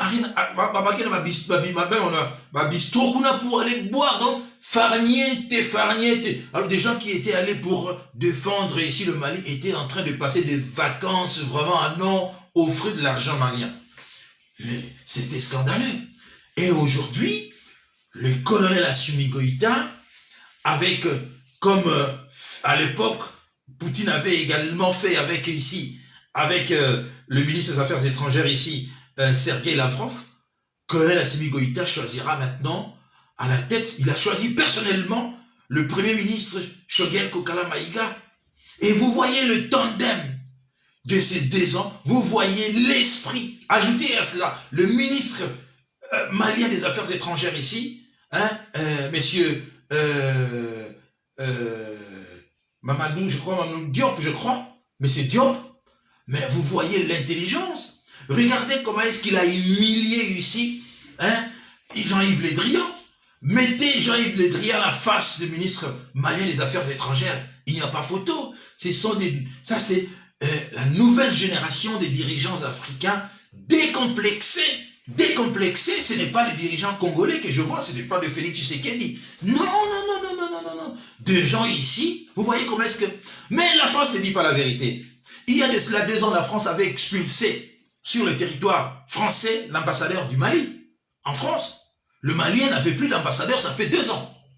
J'étais même surpris ici de voir Valérie Pécresse ici ignorer cela. Ignorer cela parce que lorsque le Mali expulse maintenant l'ambassadeur français au Mali, Valérie Pécresse dit il faut appliquer la réciprocité. Nous devons également expulser l'ambassadeur du Mali en France. Mais on lui dit, mais madame, vous ne savez pas que ça fait 2 ans que le Mali n'a plus d'ambassade ici? Vous voyez l'arrogance. Vous voyez. Et le Français ne dit pas la vérité. Pourquoi est-ce que vous, on vous a accueilli en 2013 à bras ouverts, on a pas héros, mais pourquoi aujourd'hui, le même qui vous ont accueilli ne veut plus de vous? Dites au moins la vérité, tout simplement. Dites la vérité. La vérité est que ces gens ne sont pas venus pour protéger le Malien, ils sont venus pour protéger leurs précarés ici, piller le Mali, parce que c'est ça les doctrines ici, les doctrines, pendant 2 décennies, il y a comment il s'appelle, le penseur américain là, j'ai oublié son nom, il a un nom très difficile, hein, polonais comme ça. Mais maintenant, ils sont arrivés à la fin de cette stratégie. C'est maintenant la fin de cette stratégie. Et la jeunesse africaine est vent debout. Vent debout maintenant contre... parce que la jeunesse africaine voit avec des réseaux sociaux, voit comment est-ce que les autres vivent. La jeunesse, elle voit comment on vit en France, comment on vit en Amérique, comment on vit à Londres, comment on vit en Suisse, comment on vit en Allemagne. La jeunesse dit, mais nous ne voulons pas avoir comme celle alternative ici, la traversée de l'océan ici et aller laisser nos vies là-bas. Non, nous ne voulons plus, nous ne voulons maintenant être respectés. Et le président Assimi Goïta expulsa l'ambassadeur français du Mali parce qu'il y avait un manque de respect ici de la part du ministre français des Affaires étrangères, Jean-Yves Le Drian, qui traite ici des autorités maliennes, des putschistes, on les appelle d'ailleurs de la junte, Vous voyez? Mais dans le même ordre d'idée, Poutine maintenant, le Malien, Poutine était en embuscade. Voilà, Poutine était toujours en embuscade. N'oubliez pas les titres de notre émission d'aujourd'hui. Poutine, le maître des horloges. Poutine était en embuscade. Et Wagner, c'est qui arriva, Wagner arrive, sans tambour ni trompette, na Mali. Moi, Damakoso, pour ne pas le citer, un grand journaliste de chez nous, moi, Damakoso dira à l'époque de la guerre du Golfe, il dit, un sac vide ne se tient pas debout. C'est-à-dire, si aujourd'hui, les autorités maliennes se tiennent debout, arrivent à se parler en regardant droit Macron et les autres, c'est parce que Wagner et Evgeny Prigogine est déjà là. Wagner est là. Et maintenant la France encore. Ouais, ils sont en train de payer 10 000 euros par jour à ces groupes de Wagner avec l'argent des Maliens. Mais les Maliens peuvent faire de tout ce qu'ils veulent avec l'argent. C'est l'argent, c'est pas l'argent des Français, n'est-ce pas? C'est pas l'argent des Français, c'est l'argent des Maliens. À ce que je sache ici. Et la France a toujours contrôlé ces pays. Qu'est-ce que la France a fait? La France n'a pas fait cela, n'a pas toujours pillé les ressources à Mali. Et aujourd'hui, on voit ici en Europe, ici, la recrudescence, il y a parti extrême ici. On a toujours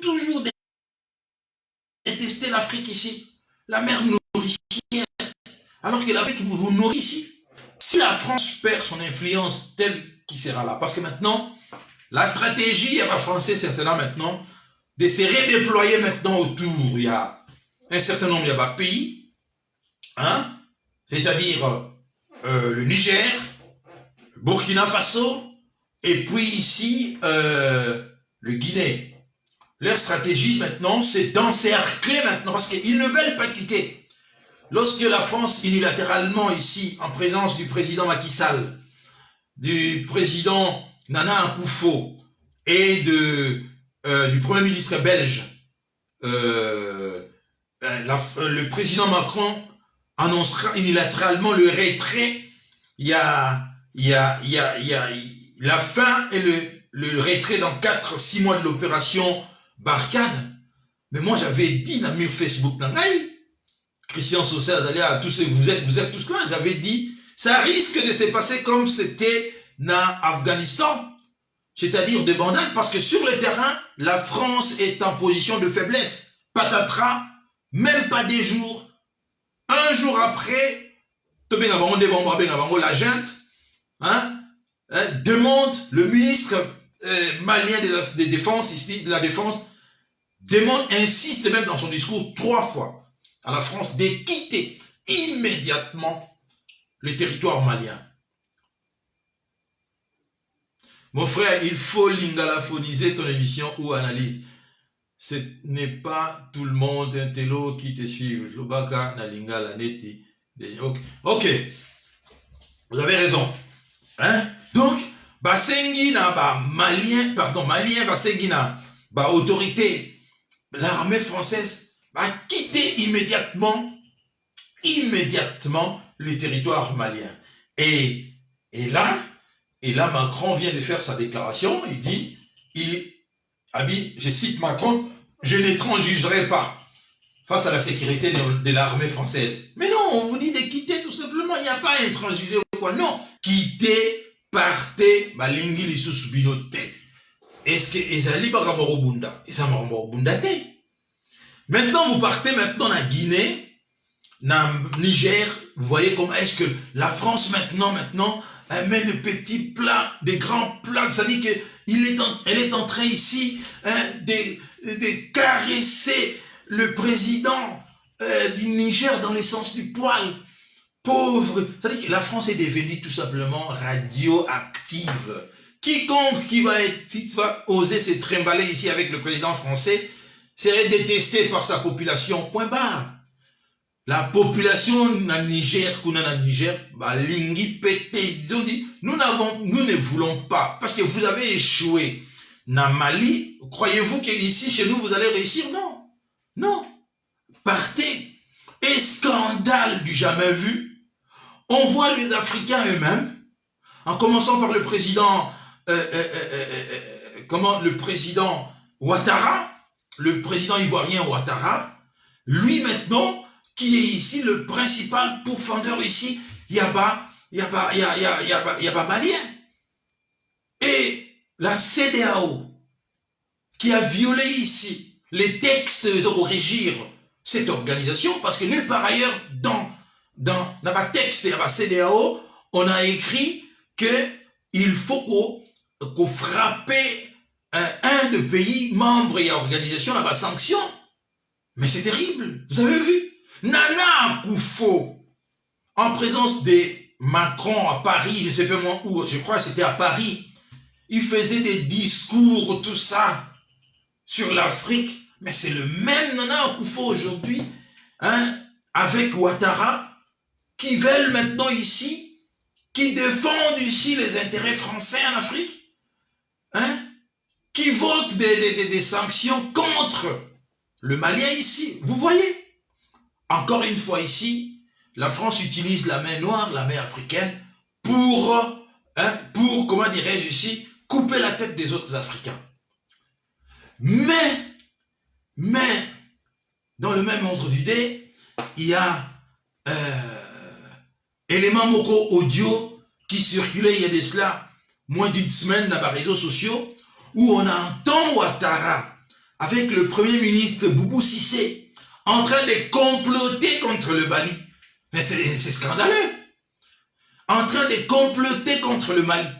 Le président Ouattara et l'ancien ministre malien Boubou Cissé, le président Ouattara traite le dirigeant malien Kebazali, ce sont des ignorants, hein, ils ne sont pas intelligents, ils n'ont pas des économistes avec eux. Et toujours dans le même, tout ça, il est allé, le président Ouattara, il est allé traiter de Poutine, c'est-à-dire que Poutine, c'est un pays pauvre, tout ça. Et ça, Poutine a eu qui encore. Et il a maintenant un problème avec Vladimir Poutine. Parce que Poutine a eu qui a c'est comme d'idiots. Il les a traités d'idiots. Merci Christian Sauzé. Il les a traités d'idiots et de naïfs. Ils sont naïfs, il a dit cela. Et toujours dans le même ordre d'idée, il dit que, mais c'est même pas le Canada. Et ils pensent que, mais la Russie est pauvre. Ah, Poutine a eu qui. Oh, Poutine, c'était quelqu'un qui est ici à Zalaka. Il lâche pas. Ayoki. Et maintenant, Ouattara est perturbé maintenant. Il sait maintenant que Poutine, Ayoki, est traité. Et dernièrement, dans une interview accordée ici, na France 24 et RFI, face à Boisbouvier et Pellerman, tout ça, ceux qui Pellerman, comme moi, journaliste en Bossani, on lui pose la question par rapport à audio Anna. Awanganyo, faites-moi entendre, je ne sais pas, je n'ai pas pris connaissance à cela. Vous savez qu'aujourd'hui, avec des réseaux sociaux, on peut tout faire, tout ça, je ne suis pas un adepte des réseaux sociaux. Awanganyo, ben, c'était lui. Et maintenant, les Maliens portent plainte maintenant. Les dirigeants maliens portent plainte contre lui et Boubou Cissé. D'ailleurs, Boubou Cissé, c'est la haute trahison. Boubou Cissé, l'ancien premier ministre. Les militaires l'ont arrêté. Mais on l'a pas tué. On pouvait les tuer également. Mais on l'a laissé partir. Mais regardez, on l'a laissé partir. Il complote maintenant contre son pays. Avec Ouattara. Comme dit le professeur Franken Niantu à Cameroun, hein, l'homme venu du Sindou pour perturber la paix des Ivoiriens. Vous voyez? Ouattara, maintenant, il est mal maintenant. Maintenant, il sait très bien que Poutine a relâché été. Il se lance maintenant ici dans des trucs, il demande aux Américains, hein, de venir, il a demandé ça ouvertement, que l'Amérique doit venir également protéger, même s'il y a, ça dit, si l'armée américaine, il faut qu'il y ait, pour mettre fin à ce faux baillir. Donc vous voyez l'aventure. Or, il ne lit pas, le signe de temps. La jeunesse africaine ne veut plus cela. Et aujourd'hui, nous avons vu à Bruxelles, lorsqu'on a arrêté un certain nombre de combattants congolais, hein, qui réclamaient dans la cellule au Bazalaki, Poutine. J'ai vu des images à Kinshasa, des jeunes gens sont allés manifester pour réclamer l'arrivée à Poutine. Et partout, les jeunes gens en Afrique réclament Poutine. Mais c'était un camouflet ici pour les autorités européennes et pour les États-Unis ici. C'est partout en Afrique qu'on réclame l'arrivée de Poutine.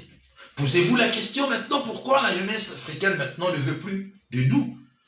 Parce que 4 siècles de colonisation, néocolonialisme, de pillage systématique, des humiliations.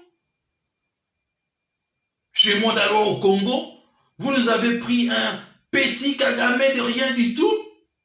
Hein? Vous avez choisi un petit pays de Rwanda, 26 000 km² pour mettre à genoux un grand Congo de 2 345 000 km². Et comme si ça ne suffisait pas, vous décidez d'adouber Tshilombo, président de la République, quelqu'un qui n'a rien ici d'intéressant, intellectuellement parlant, qui n'a rien d'intéressant. Mais regardez maintenant comment est-ce qu'il dirige le pays. Il est entouré de sa famille, de ses amis, au Baouti la diaspora. Mais c'est la garantie de l'échec à plate couture. C'est la garantie de l'échec à plate couture. Il va échouer. Parce que vous ne pouvez pas diriger un si grand pays qu'est le Congo en vous fiant seulement à votre famille biologique ici et à votre proche entourage. Mais vous allez échouer à plate couture. Voilà pourquoi je dis Poutine, hein, Poutine, c'est le maître de l'horloge maintenant. C'est lui qui dicte le tempo. Partout où il est passé, il y a eu rétablissement de l'ordre règne. Et les Européens ont peur de Poutine, pas possible. Ont peur de Poutine maintenant, ils regardent tout le temps. Quand ils font des choses, ils regardent leur épaule si Poutine ne se cache pas. Ils ont peur, pas possible. Regardez ce qui se passe maintenant à la porte de l'Ukraine. Le président Zelensky de l'Ukraine sait très bien que ils vont pas venir se battre pour défendre les Ukrainiens. Ils sont seuls, les pauvres Ukrainiens ici. Ils sont seuls. Ils sont seuls. Tous ces beaux discours, tout ça, le jour où ça va commencer, ça va péter là-bas, je ne souhaite pas. Parce qu'aucun peuple ne mérite cela. Vous allez voir comment est-ce qu'il veut. Tous ces beaux discours-là, ils vont raser ma mur. Ils comptent sur des sanctions. Mais après l'annexion de la Crimée, Poutine a été lourdement sanctionné. Est-ce que ça fait que la Crimée est longois? Sous les escarcelles, il y a Poutine? Pas du tout. Tout le monde va vous dire ici que les sanctions ne résout jamais le problème. Partout où on a mis des sanctions, c'est juste pour punir le peuple. Mais ceux qui sont au pouvoir, sanctions les garanties de la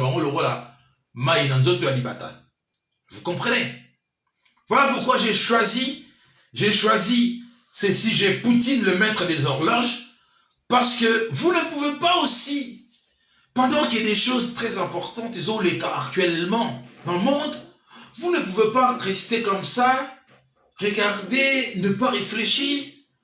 Non, ne restez pas le bras croisé.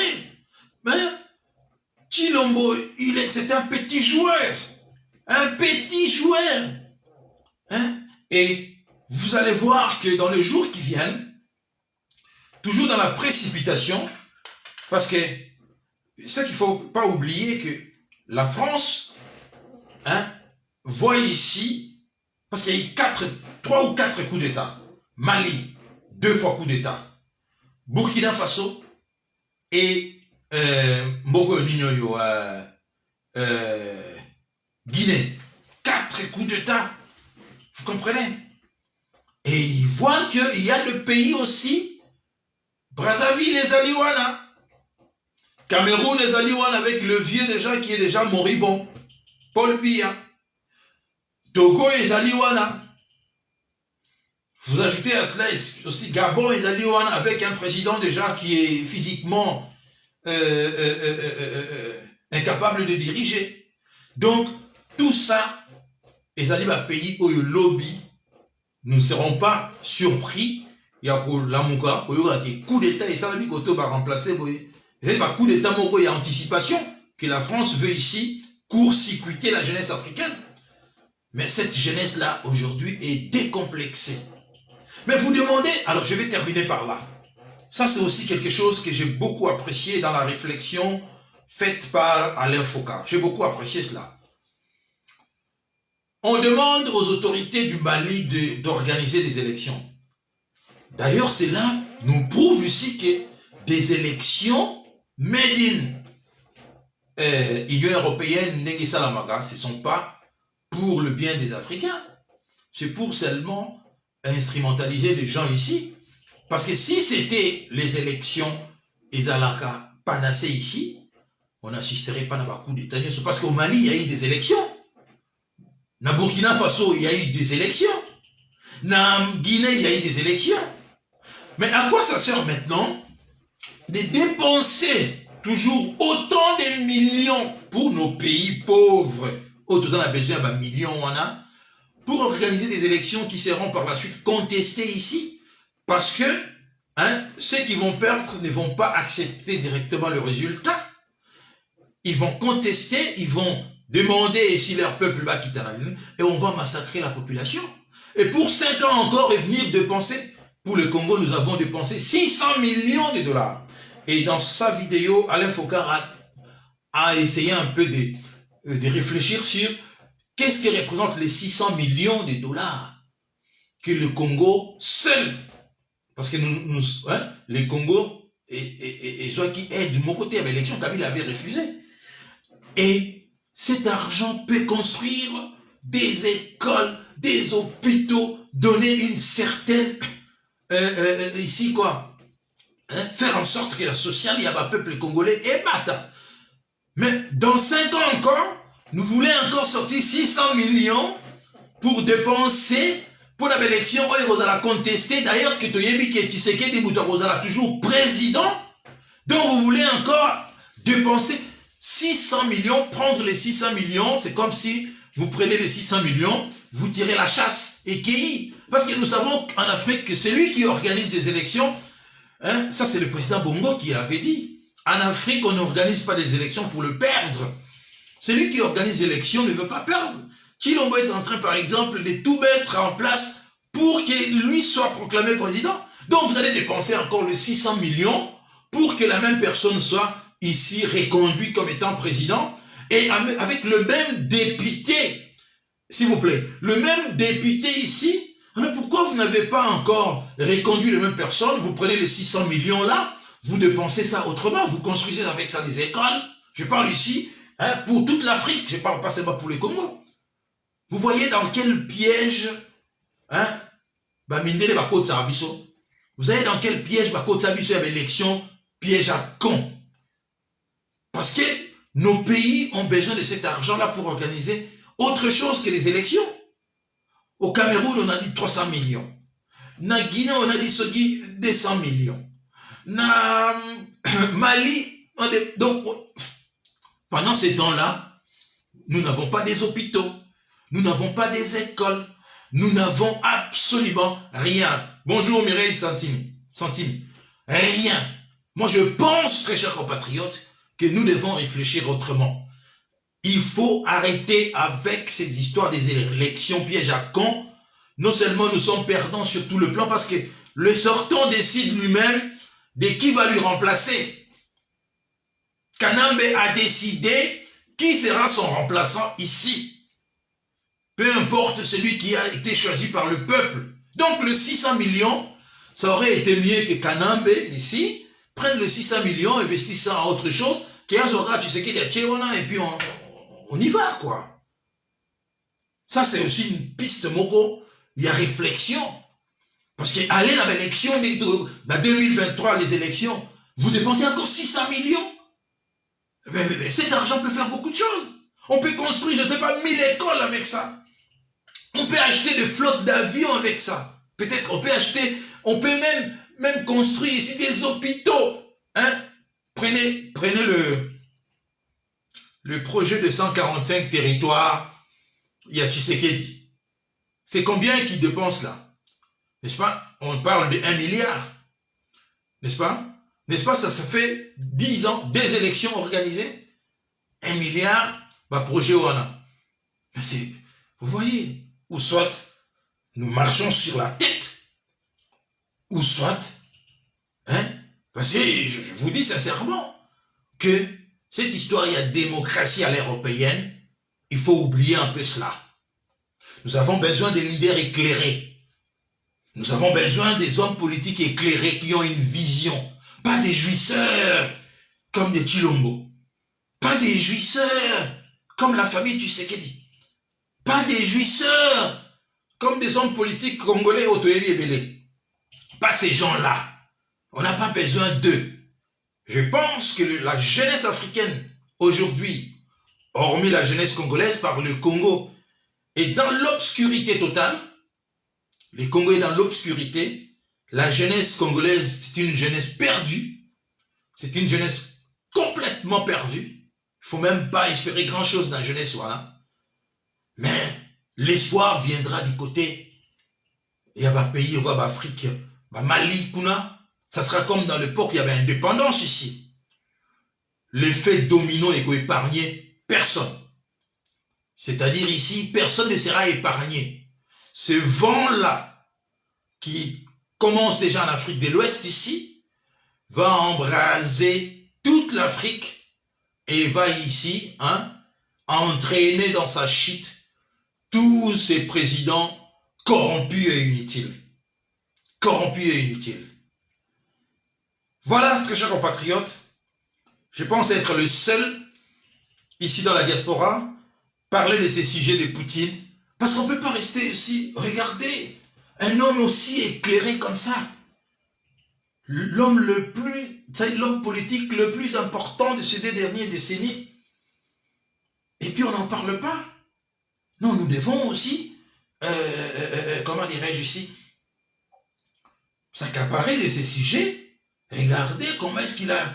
Je vous ai dit, en 2007, à Munich, il avait déjà annoncé quelle sera la suite.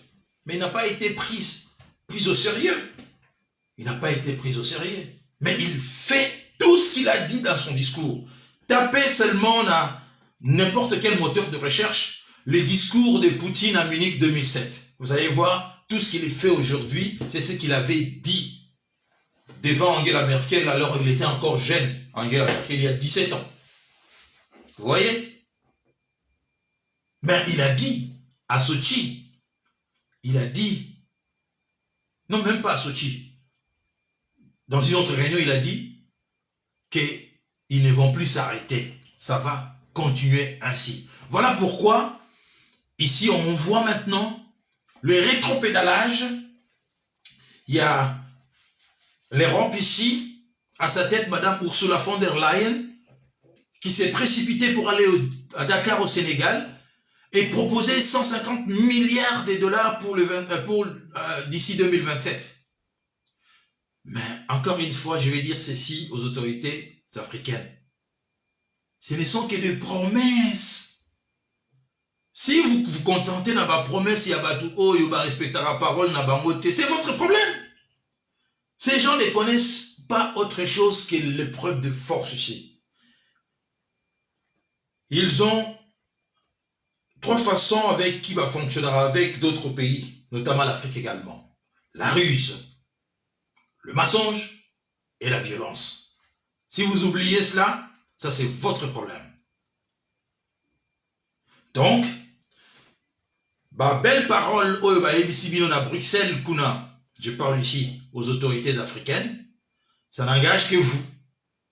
Les 150 milliards, d'ailleurs, ils ont déjà proposé par le passé de donner 17 milliards et 430 millions. Le président Déby, qu'on a assassiné aujourd'hui, d'ailleurs, ça fait partie à la cause de l'assassinat naïf, parce que l'homme est devenu un peu, pas un peu, mais l'homme est devenu anti-français. Il a dit à Paris, dans une conférence en direct dans la radio, Félix Tshisekedi aussi était là, que vous nous avez promis les 17 milliards et les 460 millions. Rien. Alors c'est ça, croyez-vous, 17 milliards, ils n'ont rien donné, 450 millions, ils n'ont rien donné, et 150 milliards qui vont vous donner, mon œil, ça c'est mal connaître bateau, ils donneront absolument rien. Et tant pis également pour eux, parce que la jeunesse africaine est déjà vendue. La jeunesse africaine est vent debout. Et je terminerai ici mon émission d'aujourd'hui en félicitant les combattants qui répondre massivement à Bruxelles, na appel, même si le sujet débattu est là qui balkanisation, mais au moins ceux qui étaient présents à Bruxelles, Santagui présence, il y a des Congolais. Et ils savent, ils vont réfléchir à 2 fois. C'est ainsi qu'ils sont maintenant coincés dans leur stratégie ici. Ils veulent changer leur fusil d'épaule. Mais comme ils fonctionnent seulement dans le mensonge, dans la ruse et dans la violence, ils ne savent pas faire autre chose. Je serais ici surpris, moi, que les 150 milliards là, d'ici 2027. Nous sommes en 2022, donc 2027, dans 5 ans. 5 ans, c'est pas beaucoup. Tout vivre, tout dépendra maintenant de comment l'évolution Wagner-Poutine avance sur les terrains. Plus Poutine avancera sur les terrains africains, plus, et ils auront peur, et eux, ils seront obligés, je dis bien obligés de revoir ma copine à Bango sur l'Afrique. Merci, très chers compatriotes, vous étiez nombreux. Je voudrais, avant de terminer cette émission, naturellement, de commencer, pardon, avant de terminer, Tosulisa, Ndenge Tobandaki, avec une chanson Tété là. Un clin d'œil, Vandego Nabiso, Tété là. Merci beaucoup. Merci Christian Sauzé, merci. Merci beaucoup, Lia Cherlet, merci. Merci beaucoup. Merci à vous tous. Mireille Santi, merci. Kapouepoué. Djouble Zoukam, merci. David Jackie, merci. Ernest Milandou, merci. Chris Angel, merci. Kinsala Malanda, merci. Merci. Samélie Véronique, merci à vous tous. Merci, très chers compatriotes. Merci. Bob Bata, merci. Merci à vous. Jouba Kibushi, merci. Partagez la vidéo. Terminons avec le son de chez nous. La musique Tété là.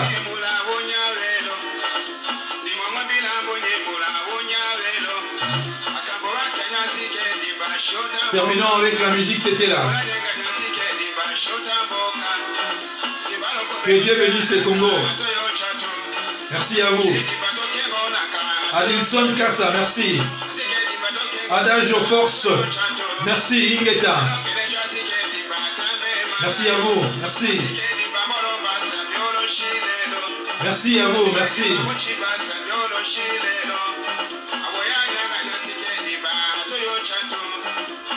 Merci. Adilson Kassa, merci, c'est gentil. Partagez la vidéo. Merci à vous, merci.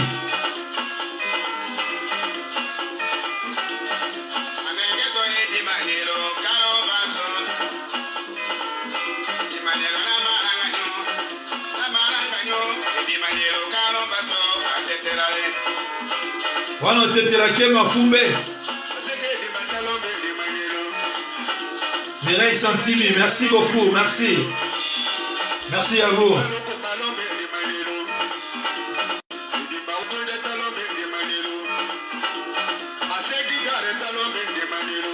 Wana tetelake mafumbe. O tetelake mafumbe.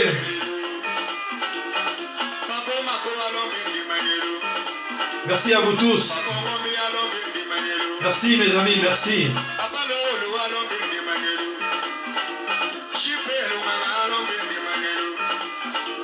Bon dimanche à vous. Bon dimanche à vous, mes amis.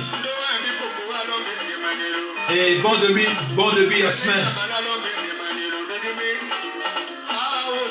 Que Dieu bénisse le Congo.